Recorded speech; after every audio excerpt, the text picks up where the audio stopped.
Let me give you an example. Dodd-Frank was passed, and it includes within it a number of provisions that I think has some unintended consequences that are harmful to the economy. One is it designates a number of banks as too big to fail, and they're effectively guaranteed by the federal government. That by this year, he would have brought down the cost of insurance for each family by $2,500 a family. Instead, it's gone up by that amount.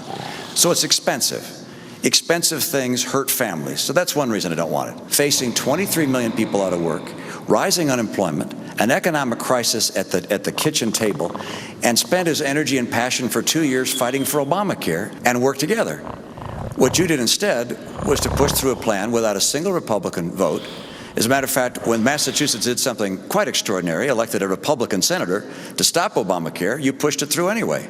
We didn't cut Medicare. Of course, we don't have Medicare, but we didn't cut Medicare by $716 billion. We didn't put in place a board that can tell people ultimately what treatments they're going to receive.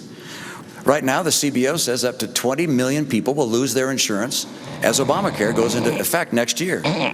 And likewise, a study by McKinsey and Company of American businesses said 30% of them are anticipating dropping people from coverage. Number two, young people are able to stay on their family plan. That's already offered in the private marketplace. You don't have to have the government mandate that for that to occur.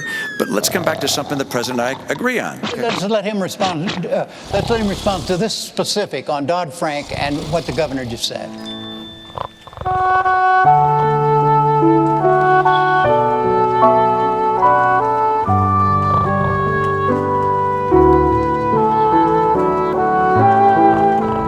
Government, an unelected board, appointed board, who are going to decide what kind of treatment you ought to have.